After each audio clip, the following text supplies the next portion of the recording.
So, almost a decade ago, in 2014, you published a blog post on Medium called Change It All, where you discussed quitting a high-paying job in New York, moving to London, and the lessons that you learned from this.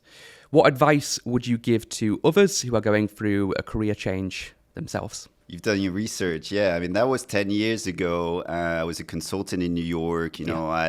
I'd done my study in engineering. I'd landed the big job in New York. I was a strategy consultant, flying twice a week to different customers. For Boston Consulting. From Boston Consulting Group. And, it had all the appeal of a big job. You get a corporate card, you live in hotels, and, you're traveling here and there. And, it was a great experience, but ultimately, I didn't feel fulfilled, and I didn't feel like I was making an impact, because you're always advising and you're telling people how to do stuff. So you're 23-year-old, so how much do you actually know about how to get stuff done? Sure. And then just decided it wasn't for me. And, there's a bit of soul searching because I kind of driven all my life to that big job. Yeah. And then so I just quit without really knowing what I was going to do next, but knowing I wanted something different. Yeah. And I moved to London, and it was in 2014, which was a great year for tech. There were a lot of it was, Monzo, GoCardless, all the fintech was starting, Revolut, and just started talking to a lot of people. I was just unemployed for basically 3 months, but just thinking, this tech scene is attractive. But the thing as a consultant is, you're expensive, on paper, because you come from a high-paying job, but you can't really do anything. A lot of people were telling me, you either know how to code, or you know how to design, or you know how to sell. If you can't do either of these three things, then you're not going to get a job in a startup. Sure. So I was a little bit worried because I couldn't do either of these three things. And I talked to a lot of people, which is, I guess, what you have to do, reach out to your network, put yourself out there, and I met some of the GoCardless folks at the time, and they came from McKinsey. So they had also a strategy, the three founders, Tom, Hiroki, and Matt, they all had done McKinsey. So they came from strategy consulting. And same as me, they had worked there 2 years, and then they had moved on and created GoCardless. And I met someone called Gray Baker, just had a coffee. Turned out something I had done in Germany when I was at the Boston Consulting Group was somewhat related to direct debit, which, is not the most exciting area. But yeah, we really hit it off. And then he said, well, why don't you come? We're growing. We need some business development guys. So why don't you join? And that's how I got my foot in, in the startup world. But I had to take, a 70% pay cut, and that for me I was fine with it because I knew I wanted to do it. But, I've been hiring hundreds of people since then and, coming from consultancy, and I've not seen anyone willing to make that kind of pay cut. No. And it's fine, but you're not going to get the job, basically. Yeah. Or you can join, a Series B or a Series C, just a really mature startup. But if you really want to join in early, you're going to have to take the pay cut, else it's just not going to work. It's also the signal, isn't it? You're showing that you're willing to really change your career and make a bold choice. I mean, obviously, if you can do it without a pay cut, that's great. But I just, coming from the US kind of big job salary to London in a small startup, you're going to have to give away some of your comp. Yeah. So sales, coding, design, you went down the business development sales route. Yeah. I mean, I'm originally a mechanical engineer, so I did some computational mechanics. So I knew how to code in some pretty, old languages. Like what? Like Fortran. Oh, wow. Yeah. And I really did not enjoy it. No. So I thought... And I did some internship where I coded a bit in ASP.NET. And it wasn't for me. I mean, now that coding is so different, maybe it would have turned out different. But at the time, I just thought, I struggle to just stare at a screen for 10 hours and not talk to people. Though I still stare at a screen for 10 hours, but at least I get to talk to people. So I thought coding isn't going to be for me, and I'll just be average. Basically, I will never be good.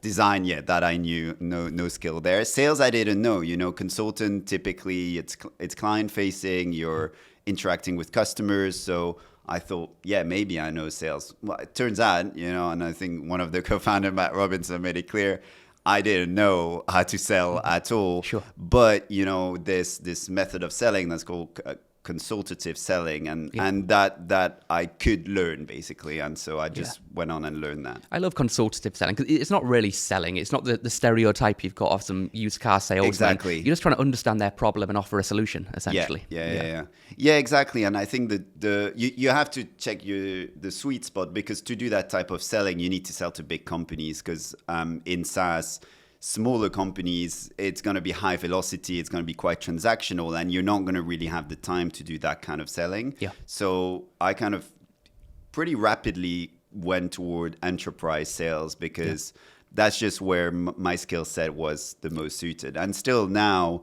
with my own company, we mostly sell to big companies, and it's consultative sales that we do. Yeah. You did exactly the same thing as me, in that you spent a couple of years working for a huge consulting company in the same respect that I did. Slightly different types of consulting, but the fundamentals are pretty similar at the end of the day. And then you, and also Go Cardless now is, a huge company, but when you joined a couple of years ago, because you set up France, it was a smaller operation back then. But then obviously you made the leap and set up Limia, right? There's a lot of people who were where we were working for a huge company, and they have this idea of starting a business, right? Whether it's a recruitment community agency or whether it's a software business, right? Or anything, but they just don't do it. Yeah. So many people want to be an entrepreneur, but they just don't get started. Yeah. What advice would you give to people working in a big corporate? They have a vision, they have a dream, they want to start something. What recommendations would you give them?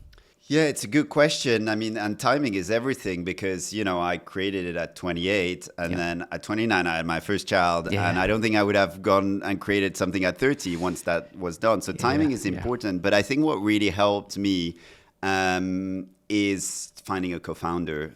I think, and there's things like EF that helps you. But I think, I think ultimately entrepreneurship, you can do it solo, but I think for me, it was important to find someone to do it with. Sure. And I think if I hadn't found someone, I wouldn't have managed to do the jump. And funnily, the person who I initially wanted to co-found the company with, it actually didn't work out. After 6 months, we split, because we weren't interested in the same things. And then I found another co-founder, but at least, doing the jump with him was much easier than doing it solo. So I think just finding the right co-founder. And my tip is, it's pretty rare. I mean, you might find in big companies, you might find other people want to create their company, but it's not necessarily the DNA of people going into a big company. Whereas if you work in startups, I mean, chances are a third of the people there have some ideas and want to create something. And actually, you're also going to be exposed to problems that you might want to solve with someone you're working with.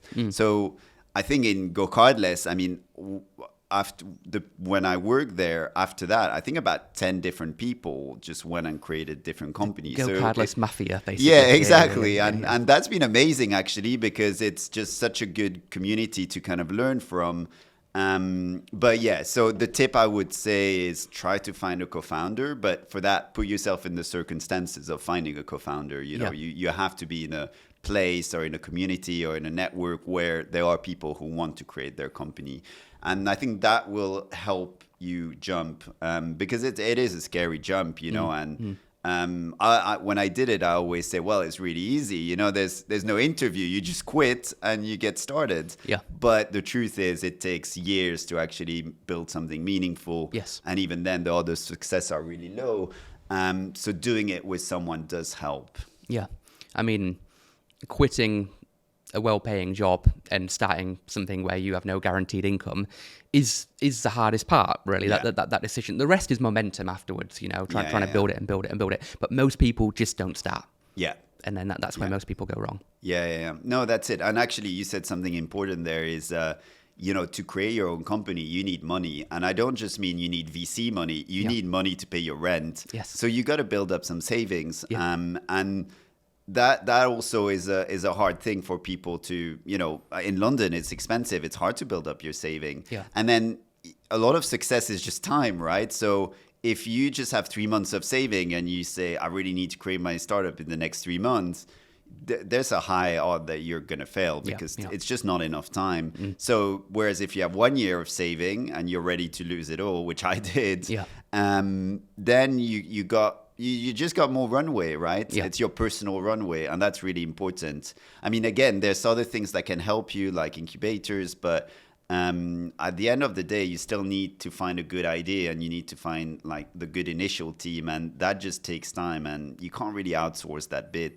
No. And you need to put yourself out there. So yeah, I think also just making sure you're comfortable enough money-wise, and you reduce your personal cash burn to the minimum is really important.